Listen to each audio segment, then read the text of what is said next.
色达位于四川省甘孜州东北部，在藏语里即为金马。因传说在这片土地上发现马形黄金而得名。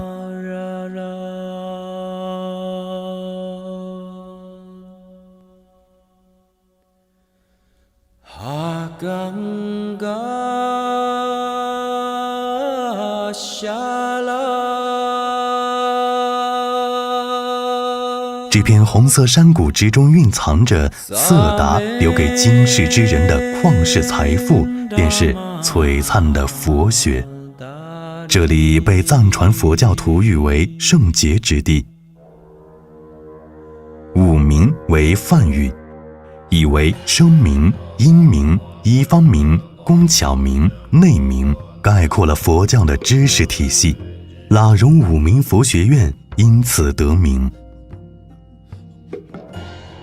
佛学院约有2万常住修行者，由藏僧、汉僧以及居士组成。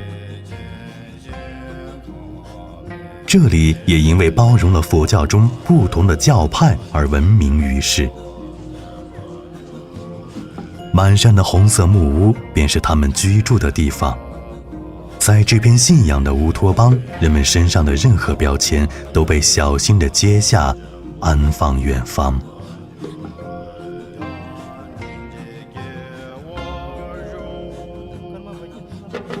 虽然关于这座城市的传说美妙动人，但开往色达的道路却异常曲折。色达县沿当前道路行驶。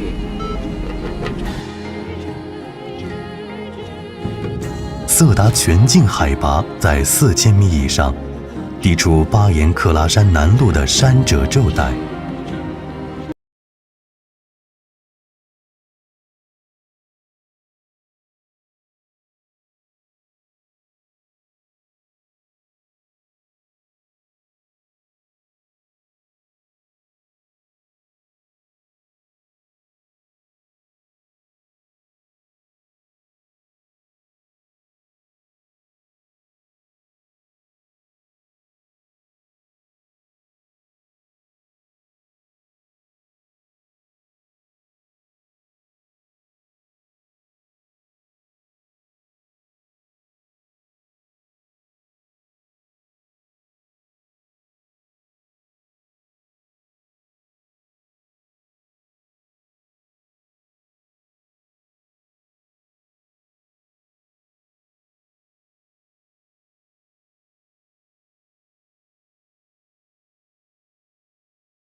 初到色达的人并不会感到疲倦，漫山遍野的藏红之色如油画一般，唯一的感受便是震撼。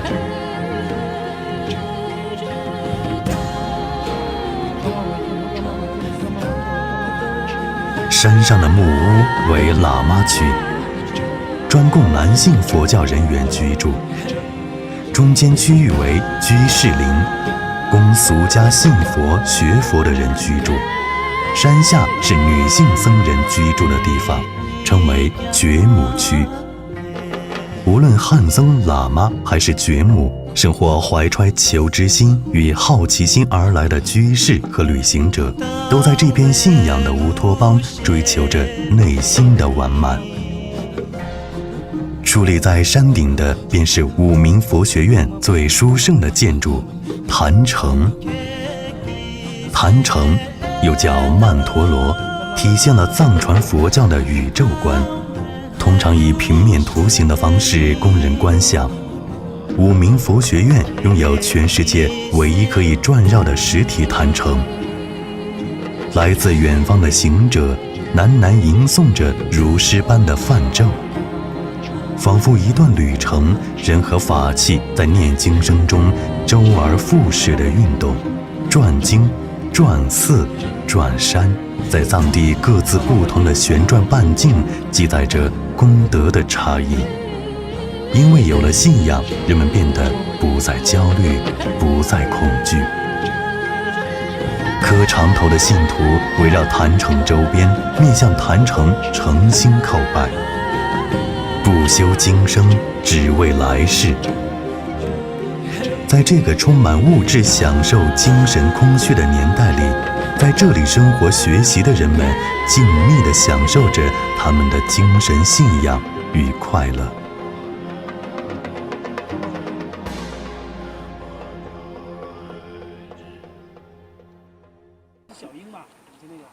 一直以来，宗教给我们的印象始终是沉重、晦涩，这和我们平日追求安乐、富庶的生活仿佛大相径庭。如果不是亲眼见到僧侣们的欢闹和他们的歌声，这样的偏见大概会一直伴随我们。在佛学院洛若萨迦河的西岸，大棚山下，觉母们正在准备上山填字的石块。用石头填补山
顶上法王咒的经文，是觉母们的重要修行之一，并且风雨无阻。几十斤的石块压在觉母们肩头，一路战战巍巍地爬到山顶。起，会，哎，很久没有干力气活了。这种修行的劳累程度远超我们的想象，几趟下来我们就已体力不支，而这却是觉母们日常修行之一。哇轰！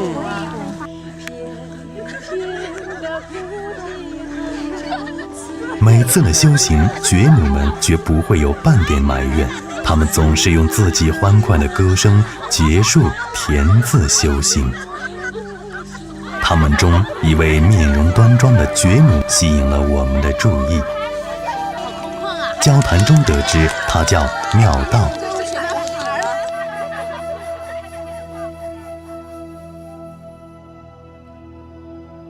妙道法师今年39岁，出家已有17年。出家之前，他曾是一位在外企工作的高级白领，曾是个爱打扮、会打扮的漂亮姑娘。穿得很漂亮的衣服，我在想说为谁穿的呢？然后下了班之后，迎着夕阳，看着夕阳啊，回来的时候的话，很累的时候就会想说，我为谁在上班呢？我每天都这么过吗？我每年每月每日都这么过吗？我就开始在思索这个问题了。在妙道看来，出家并不是逃避生活的方式，而是选择了另一种生活的可能，抛弃繁杂外物，经营自己的信仰。就像我们经营自己的事业一样，我们不管怎么样，也是为了追求快乐生活。出家也是追求快乐生活，只不过呢，追求快乐生活这个有些因可能有点不相同了。在家人的话，他会通过财富、婚姻来获得幸福，向外求；我们出家人的话，幸福呢，快乐幸福向内求。我快乐是我自己内心当中最大的满足感带来的快乐的，而且内心一心的向善或者追求这个真理而带来的快乐是这个快乐。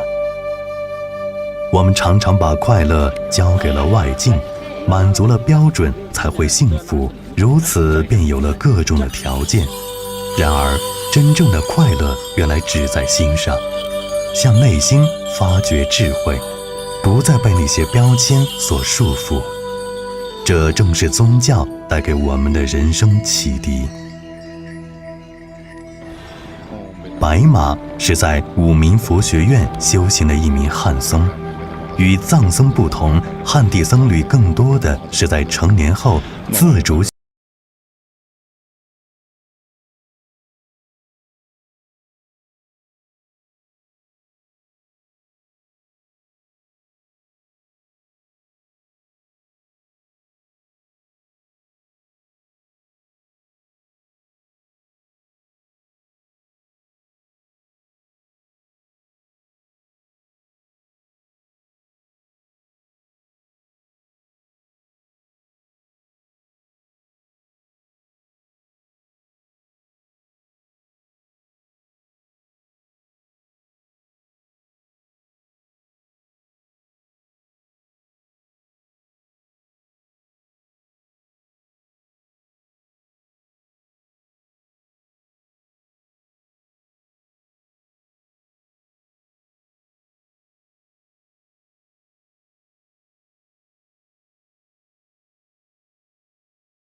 选择了不一样的人生。曾几何时，白马还是一位成功的商人，拥有令人羡慕的财富和地位。我就这样，好比说我当时就这么生老病死下去呢，然后去每天挣钱，然后消费，然后等到我的父母老死了，然后我的姐姐妹妹、我的孩子都逐渐大了，然后我也老去，这个痛苦真的是没法解决。白马所拥有的一切却没能给他带来更多的安全感，于是他尝试放下纸醉金迷的生活。如今的日子过得清贫而简单，但内心的日益充实，让他感到从未如此坚强。坚强的根源来自于佛法中的慈悲之心。这个菩萨里面没有一个菩萨是为自己的，他考虑的总是是其他的众生是其他的一个笔体。我说这个究竟是怎么回事？他们是如何做到的？我就想，如果我当时呢有这么一样慈悲心的话，我就想了，我当时生活中的很多问题都可以解决掉的。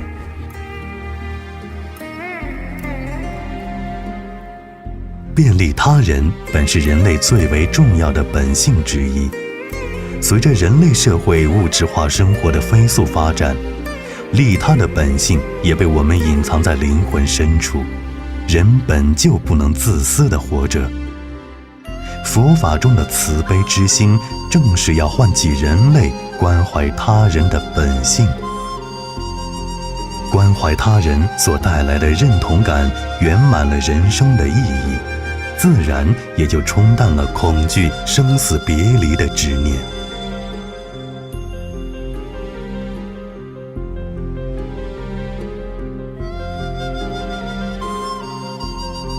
在色达的僧侣中，除了觉母和汉僧，藏地僧侣是一个特殊的群体。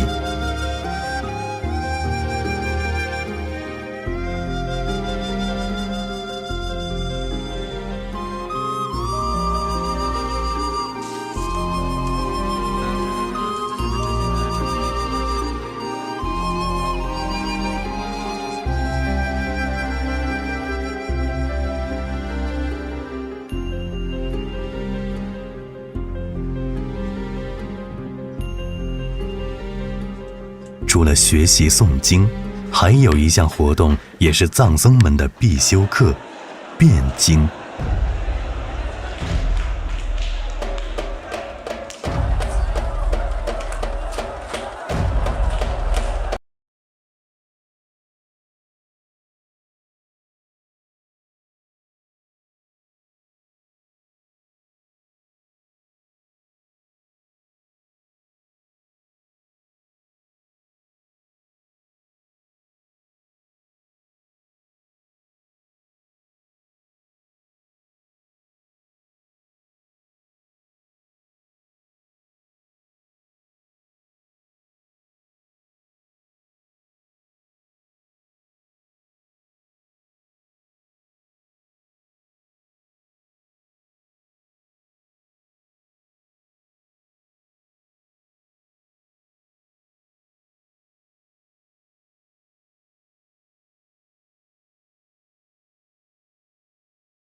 辩经源自古印度，他以辩论的形式提出论题，接受质驳，以明晰教义，切磋法理。辩经是藏僧们提升佛学学位的唯一途径，只有通过辩经拷问，才有资格参加传统的传召大法会，进而考取佛学最高学位，成为高僧。所以辩经的过程往往剑拔弩张，必要分出高下。辩经体现着僧侣们的佛法修为，也为以后的弘法打下坚实的基础。其实这次我们选择去武明佛学院也是有一定目的的。我们生活在城市里面，我们想去看一下这个与我们不一样的一群人，与我们拥有不同信仰的人，他们的生活状态是什么样的。我们能够完全感受到他们这种心情的一种纯净，一种发自心底的一种善良。他们对你没有所求，不像我们这个城市里的人，现在好像看见那个老太太摔在地上了，我们还不敢扶起来，我们担心她有所求。但是在这里你感受不到，你只能感受他们一颗纯净的心。我想这可能就是信仰的这种力量。人生有不同的选择，当我们在选择在城市里面这样工作的时候，我们这一次选择出来出游，确实对我们全家也是一个可以说是一个难忘的经历。在武明佛学院的几天，我们慢慢发现，原来宗教世界也可以如此生活化。也许我们选择的生活方式并不一样，可僧人们也在积极努力地生活着，为靠近心中的梦想一步一步地前进。看着眼前淡然明朗的僧人们，我们何曾不期待经过尘世的历练，让内心不断贴近本真，在人生最绚烂的时候，看清自己的生活选择，并为之奋斗一生。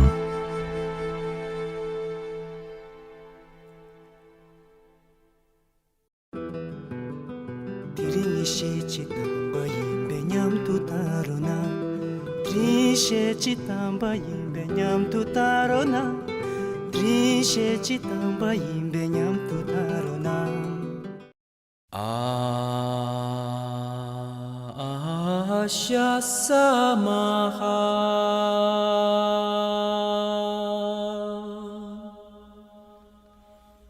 Haganga Shala